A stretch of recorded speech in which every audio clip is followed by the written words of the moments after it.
সংসারে লক্ষ্মীশ্রী বজায় রাখতে পরিপাটিভাবে গুছিয়ে সংসার করাটা আমার অভ্যাস। Smart housewife routine. Radhe Radhe বন্ধুরা, কেমন আছো তোমরা সবাই? আশা করি ভীষণ ভালো আছো। আমরাও কিন্তু খুব ভালো আছি। আজকে হচ্ছে বৃহস্পতিবার, তোমাদের সাথে নিয়ে আজকের ব্লগটা শুরু করছি। সাথে থাকো, আজকের ব্লগটা তোমাদের খুব ভালো লাগবে। সকালে শুরুটা আজকে বাইরে থেকে করছি, কারণ বাইরেটা আজকে মুছে নেব। অনেক দিন ধরে আমাদের এখানে তো প্রচুর বৃষ্টি হচ্ছে, তোমাদের বলছি প্রতিদিন বৃষ্টি হচ্ছে। দুপুরে একটু রোদ উঠলেও বিকেলবেলা বৃষ্টি হচ্ছে, নইলে সারাদিন বৃষ্টি হচ্ছে, নইলে সারা রাত বৃষ্টি হচ্ছে। এরকমভাবে কিন্তু অনেক দিন, বেশ অনেক দিন হয়ে গেল, 10-12 দিন হয়ে গেল, এরকমভাবেই কিন্তু চলছে আমাদের এখানটা। তো এই তুলসী মন্দিরটা মোছা হচ্ছে না, কারণ সকালবেলা মুছলে দুপুর হতে না হতে, বিকেল হতে না হতে বৃষ্টি চলে আসছে, আবার সেই ধুয়ে নিয়ে যাচ্ছে। তো সেই জন্য অনেক দিন পর বলতে পারো আজকে তুলসী মন্দিরটা মুছে নিচ্ছি। হলো সব সময় কিন্তু আমার তুলসী মন্দিরটা মোছাই থাকে, আর তার মধ্যে বৃষ্টির জন্য আর মোছা হচ্ছিল না। তো আজকে যেহেতু বৃহস্পতিবার, তো সেই জন্যই মুছে নিচ্ছি। কিন্তু জানো তো, সেই কিন্তু দুপুরবেলা কি পরিমাণে বৃষ্টি এসে সব ধুয়ে নিয়ে গেছিলো। কিন্তু তারপরও না মুছলে না মনটা একটু শান্তি লাগছিল না। আসলে বাড়িতে বৃহস্পতিবারে পুজো দিয়ে একটু তুলসী মন্দিরটা না মুছলে হয়? যতই বৃষ্টি আসুক, জানি বৃষ্টি আসবেই, সকাল থেকে বোঝাই যাচ্ছিল যে বৃষ্টি ঠিকই আসবে, কিন্তু তারপরও না মুছলে ভালো লাগছিল না দেখে, তার জন্য মুছেই নিলাম। তো তুলসী মন্দিরটা মুছে চলে আসলাম ঘরে। এখন বিছানাটা গুছিয়ে নিচ্ছি, নিয়ে তারপরে ঘর বাড়িগুলো ঝাড় দিয়ে স্নান করে পুজো দেব। তো আজকে না অনেকটাই দেরি হয়ে গেছে ঘুম থেকে উঠে, মানে 6:30 থেকে বলতে পারো কাজকর্ম শুরু করেছি।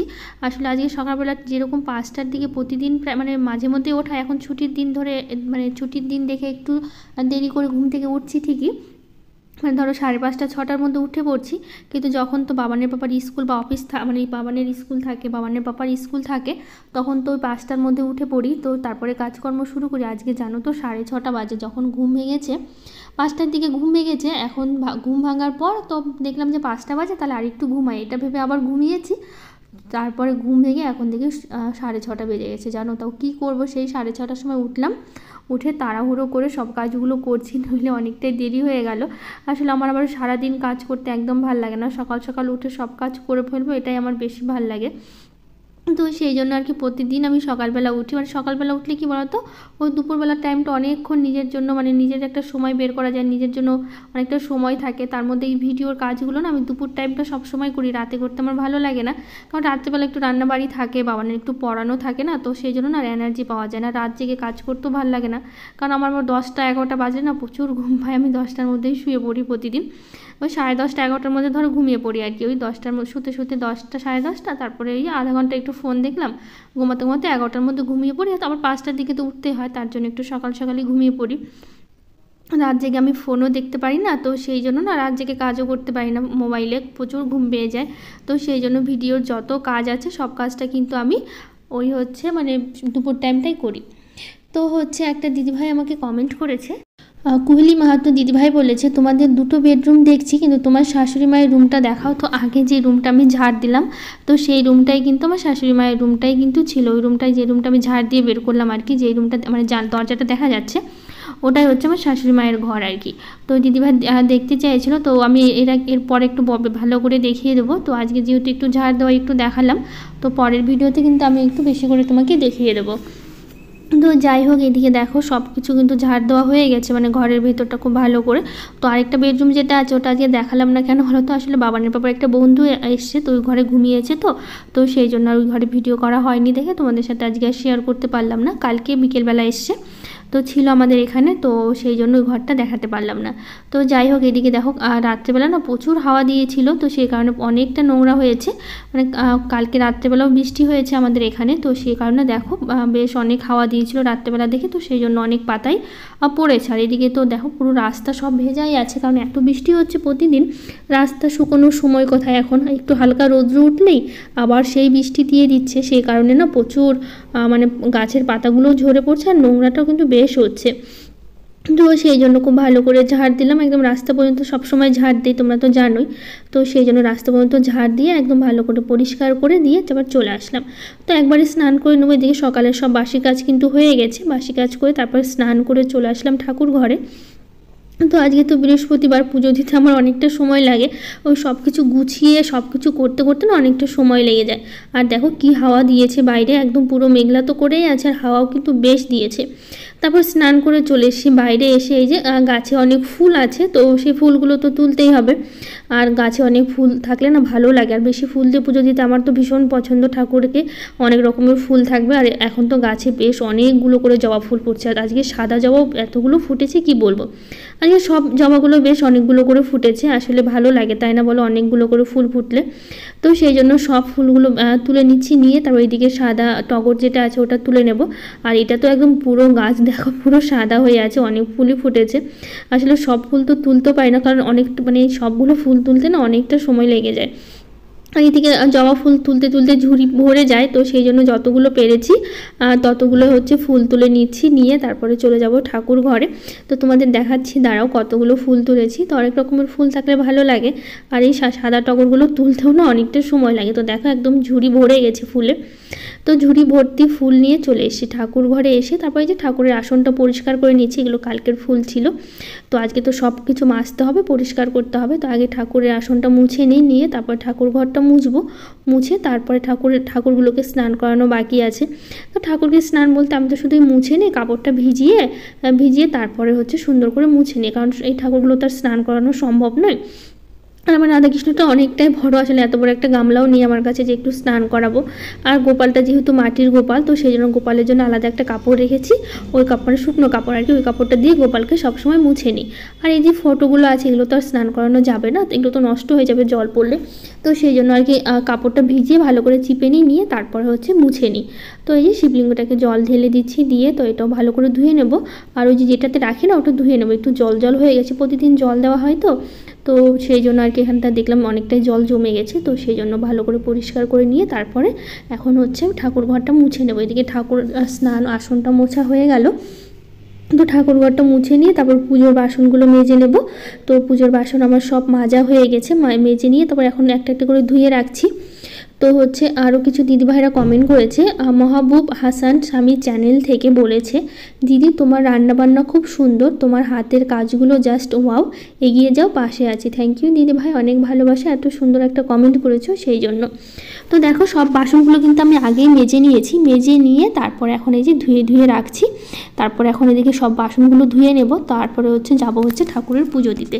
তো এইদিকে বাসনগুলো ধুতেই সময় লাগে, আর তার মধ্যে না পুজো দিতে পুজোর যে জোগাড়টা থাকে, বাসন দেওয়া, ফুল তোলা, তারপরে হচ্ছে ঠাকুরের মোছার, ঠাকুর ঘর পরিষ্কার করা, এগুলো করতে কিন্তু সময় লাগে বেশি। কিন্তু সব কিছু জোগাড় করে নিলে না তখন আরেক সময় লাগে না, কারণ পুজো দিতে কিন্তু খুব একটা সময় লাগে না, এগুলো জোগাড় করতে যতটা সময় লাগে। তো এর মাঝে আবার বেলপাতার কিন্তু আমি দুব্বাও নিয়ে এসেছিলাম, ওটা আসলে তখন আমি ভুলে গেছিলাম তুলতে। তো এর মাঝে আমি মানে পুজোর বাসনগুলো মাজার পর তারপর আবার বেলপাতার দুব্বা আনতে গিয়েছিলাম, তো ওটাও তুলে নিয়ে এসেছি। তো আগে এদিকে প্রদীপটা ধরিয়ে দিই, প্রদীপটা ধরিয়ে তারপর হচ্ছে ঘরটা বসাবো। তো আগে তার জন্য ভাবলাম আগে প্রদীপটা ধরিয়ে নিই, তাও ভালো হবে তাহলে। তো এদিকে ঘটের জলটাও আমি দিয়েছি, দিয়ে তারপর এদিকে সবটা হচ্ছে তার গুছিয়ে নিচ্ছি, নিয়ে তারপরে যে সিঁদুর ফোঁটা যেভাবে ঘরটা বসাই আর কি, সেভাবে কিন্তু ঘরটা বসাচ্ছি। তো গুড্ডি অ্যান্ড বাবলির ছোট্ট মুহূর্ত থেকে দিদিভাই বলেছে, তোমার ভিডিও আমার সবসময়তেই ভালো লাগে গো, আমি সব ভিডিও দেখি তোমার। থ্যাংক ইউ দিদিভাই, অনেক ভালোবাসা, এভাবে পাশে থেকো, সুন্দর সুন্দর কমেন্ট করো, আর পাশে থাকার জন্য অনেক ভালোবাসা তোমাকে। তো যাই হোক এদিকে যেভাবে ঘরটা বসাই সবসময় সেভাবে ঘরটা বসিয়ে নিচ্ছি। তো একটু একটা বেলপাতা দিয়ে বসালাম আজকে। তো এখন ফুল দিয়ে সাজিয়ে নেওয়ার পালা, মানে ফুল দিয়ে সাজাতে কিন্তু ভাল লাগে তাই না, অনেক ফুল তো যেহেতু আছে, তো সেই কারণে আর কি অনেক ফুল দিয়েই ঘরটা বসিয়ে দিলাম। দিয়ে তারপর এখন ঠাকুরের চরণে সব ফুল দিয়ে দেবো, মানে সব ঠাকুরকেই দিয়ে দেবো ফুল। তো একটা মানে রূপালীনাথ দিদিভাই বলেছিল যে শিব ঠাকুরকে হচ্ছে লাল ফুল দিতে নেই। তো হচ্ছে আমিও জানি লাল ফুল দিতে নেই, আসলে তুমি যেটা মানে অনেক দিদিভাইরা বুঝতে একটু অসুবিধা হয়, কিছু মনে করো না দিদিভাই, তোমাকে বলছি দেখে। আসলে কি বলো তো, যেটা তুমি লাল ফুল ভাবছো না, যে জবাটা আর কি, এটা কিন্তু লাল না, আসলে দেখতে কিন্তু ক্যামেরাতে লালই মনে হচ্ছে। সবারই অসুবিধা হবে বুঝতে পারছি, আমি যেহেতু দেখতে লাল মনে হচ্ছে, কিন্তু ওটা লাল না, আসলে খুব ডিপ কালারের হচ্ছে, এটা কিন্তু গোলাপি কালারেরই জবা। আসলে দেখে মনে হয় লাল, কিন্তু আসলে এটা লাল না। তো সেই জন্য সবারই অসুবিধা হয়, আসলে ক্যামেরাতে যখন আমি ভয়েস দিচ্ছি তখন আমিও বুঝতে পারছি এটা দেখে মনে হচ্ছে লাল জবা, কিন্তু এটা লাল না, এটা হচ্ছে গোলাপি কালারের কিন্তু জবা, সেই কারণেই আমি শিব ঠাকুরকে দিই, নইলে আমি দিতাম না। তো যাই হোক এদিকে সব ঠাকুরকে ফুল দিয়ে দিচ্ছি, আর হচ্ছে কয়েকটা বেলপাতা ছিল সেই ঠাকুরগুলোকেও দিয়ে দিলাম, দিয়ে তারপরে যে গোলাপি কালারের জবাগুলো দিয়ে দিচ্ছি। আসলে লাল জবা একটা গাছ আছে কিন্তু মাঝে মধ্যে ফোটে, কিন্তু আজকে আর ফোটেনি, তো সেই জন্য ওই ঘিয়া কালার, সাদা কালার আর গোলাপি কালারের জবা দিয়ে আজকে ঠাকুরকে সাজিয়ে নিলাম। আর সাদা কালারের জবা বেশ অনেকগুলো ফুটেছে আজকে, আর ভালো লাগে অনেকগুলো ফুল দিয়ে পুজো দিতে। তো যাই হোক, কবিতা লাইফস্টাইল থেকে বলেছে বোন বলেছে খুব ভালো লাগলো তোমার ভিডিওটি দিদি ভাই, অনেক ভালোবাসা রইলো এই ছোট্ট বোনের তরফ থেকে। থ্যাংক ইউ বোন, অনেক ভালোবাসা তোমাকে, এত সুন্দর একটা কমেন্ট করেছো, সেই জন্য তোমার কমেন্টটা পেয়ে আমি ভীষণ খুশি হয়েছি। তো যাই হোক, এদিকে পুজোটা শেষ করে তারপর পর্দা লাগিয়ে জানলাটা বন্ধ করে দিলাম, দিয়ে চলে আসলাম এই যে বাইরে তুলসী মন্দিরে। তো এইদিকে তুলসী মন্দিরে এসে তারপরে এই যে যেরকমভাবে আমি হচ্ছে তুলসী গাছে জল দিই সেভাবেই দিলাম, দিয়ে তারপরে হচ্ছে এই যে পাটিসাপটা একটু তেলপিঠে নিয়েছি। তোমরা তো জানোই, কালকের ব্লগে দেখিয়েছিলাম পাটিসাপটার তেলপিঠে বানিয়েছি, তো সেটাই আর কি নিলাম আমি। তো বাবানের পাপা খেয়েছে, বাবানও খেয়েছে, তো ওরা হচ্ছে সকালবেলা ঘুম থেকে উঠেই খেয়েছে। তা আমার একটু খেতে লেট হলো, যেহেতু পুজো করতে করতে সময় লাগলো। তো পুজো করে তারপরে আমি তেল পিঠা আর হচ্ছে একটা পাটিসাপটা খেলাম, আর ওরা হচ্ছে নিজেরা নিয়ে খেয়ে নিয়েছে। তো বাবানের বাবা বললো কি আমাকে একটু ছাতু দাও, তারপরে হচ্ছে রান্নাটা বসাও। তো সেই জন্য এই যে একটু ছাতু মেখে নিয়েছি, আর আমি না ছাতু একদমই পছন্দ করি না, আমার ভীষণ বাজে লাগে ছাতু খেতে। আর হচ্ছে বাবানও বললো একটু খাবে, তো সেই জন্য এক বাটিতে গুলে নিয়ে তো দুজনকে দিলাম। তো বাবান বললো আমি মুড়ি দিয়ে খাবো না, তো ওকে আলাদা করে দিলাম, আর এদিকে বাবানের বাবাকে মুড়ি দিয়ে মেখে দিলাম। তো ওদের দুজনকে দিয়ে আসলাম, ওরা ছাতু খাচ্ছে, আর আমি তো তেলপিঠা খেলাম, খেয়ে তারপরে রান্নাটা বসালাম। তো আজকে যেহেতু বৃহস্পতিবার, নিরামিষ খাই যেহেতু, তো সেই জন্য আজকে রান্না সব কিছু কিন্তু নিরামিষই হবে। তো যাই হোক, এদিকে ভাতটা বসিয়ে দিলাম, দিয়ে তারপরে হচ্ছে ডালটা বসাবো। তো আগে এদিকে হচ্ছে ভাতের জলটা একটু গরম করে নিয়েছি, নিয়ে তারপরে চালটা দিলাম, দিয়ে তারপরে যে ডাল নিয়ে এসেছি। তো আজকে করব হচ্ছে অরহর ডাল করব। অরহর ডালই ছিল, ছোটো মটর বা মুগ ডাল একটু শেষ হয়ে গেছে, তো আর বাজার করা হয়নি দেখে শুধু অরহর ডালটাই ছিল। তো আজকে অরহর ডালটাই করছি। তো ভালো করে ধুয়ে তারপরে প্রেসারে দিয়ে দিলাম। তো এটা ডালটা সেদ্ধ হোক, আর ভাতের মধ্যে দেবো হচ্ছে আলু করলার সেদ্ধ দেবো, দিয়ে আর একটু ভেন্ডি ভাজা করবো, ব্যাস আজকে রান্না এইটুকুই করবো, আর কিছু করবো না। আসলে সেরকমভাবে কোনো সবজি ছিল না ঘরে, ফ্রিজে দেখি কোনো সবজি নেই, জাস্ট দুটো করলা ছিল, আর আলু তো সবসময় থাকে বাড়িতে, তো সেই জন্যই, আর ভেন্ডি ছিল আর কি, এইটুকুই সবজি ছিল, আর কোনো সবজি নেই ফ্রিজে। তো সেই জন্য আলু করলাটা সেদ্ধ দিলাম, দিয়ে তারপরে হচ্ছে এদিকে ডালটাও হচ্ছে, আর এদিকে ভেন্ডিগুলো ততক্ষণে কেটে নিই। তো একটু ভেন্ডি ভাজা করব। তো এটাই হচ্ছে আজকের আমাদের সকালবেলার রান্নাবান্না।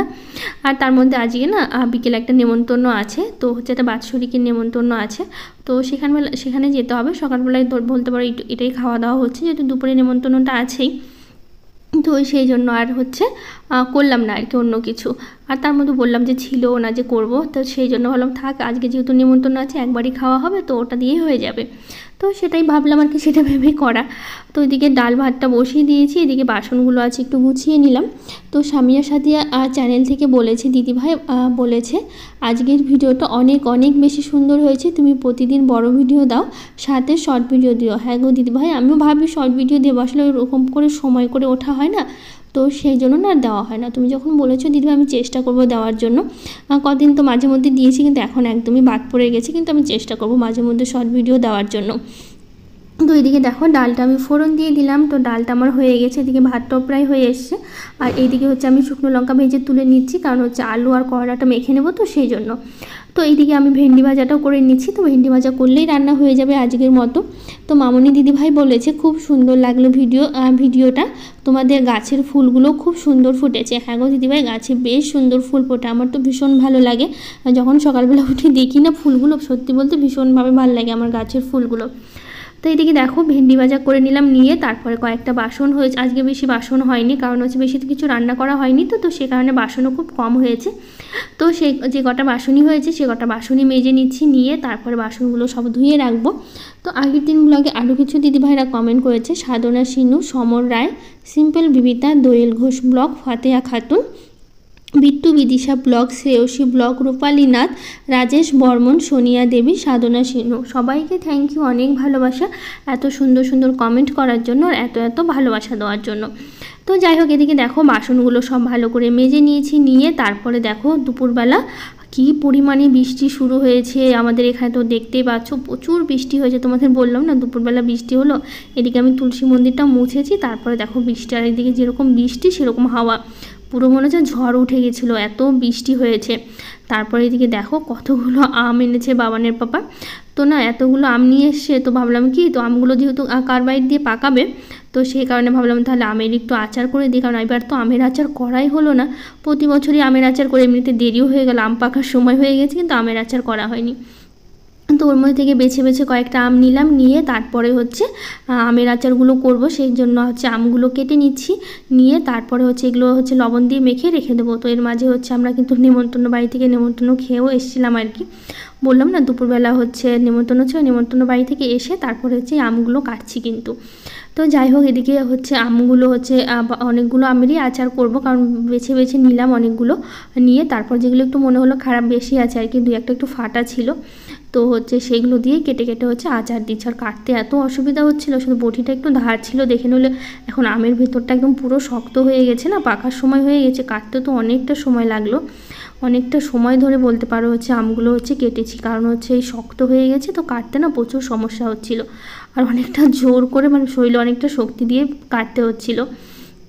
তো আমগুলো কিন্তু ভালো করে আমি দুবার করে ধুয়ে নিয়েছি, নিয়ে তবেই কিন্তু কাটছি, আর কেটে কেটে একটা বালতিতে রাখছি, ওই বালতিতে লবণ মাখিয়ে বালতিতে রেখে দেবো। তো এদিকে দেখো এক বালতি কিন্তু আম হয়ে গেছে, তো এর মধ্যে বেশি করে লবণ দিচ্ছি, লবণ মাখিয়ে দুদিন রেখে দেবো। এখন বৃষ্টি না থামলে না আমগুলো হচ্ছে আমি রোদেও দিতে পারবো না, আর তার মধ্যে না কি হয়েছে বলো তো, রোদে দিতে পারবো না, আর তার মধ্যে হচ্ছে আবার এই বৃষ্টির জন্য হচ্ছে আবার রেখে যদি দিই তাহলে আমগুলো আবার নরম হয়ে যাবে, সেই কারণে। তো আবার কিন্তু সন্ধ্যাবেলা কিন্তু আমরা বেরিয়েছিলাম, নেমন্তন্ন বাড়িতে গিয়েছিলাম, ওখানে যেহেতু বাড়ির পাশে নেমন্তন্ন ছিল, তো নেমন্তন্নটা খাওয়ার পর তারপরে আবার এদিকে আম কেটে তারপরে আবার হচ্ছে বেরিয়েছিলাম একটু গাজলে, যেহেতু কদিন পর ষষ্ঠী, তো ষষ্ঠীতে তো নতুন শাড়ি পরতে হয়, তো সেই কারণে একটা শাড়ি একটা ব্লাউজ নিয়েছি, আর বাবানের জন্য দুটো স্যান্ডো গেঞ্জি নিয়েছি। তো এই কালারের শাড়ি না আমার ছিল না, সবুজ কালারের, তো ভাবলাম একটা সবুজ কালারের জামদানি নেই। তো শাড়িটা কেমন হয়েছে অবশ্যই জানিও। তো হচ্ছে একটা সবুজ কালারের ব্লাউজ খুঁজছিলাম, ওই দোকানেই ব্লাউজ ছিল, তো সেরকম পেলাম না দেখে অন্য একটা কালারের ব্লাউজ নিলাম। তো শাড়িটা কেমন হয়েছে অবশ্যই কিন্তু জানিও, আর বাবানের দুটো স্যান্ডো গেঞ্জি আর এটা হচ্ছে ব্লাউজ।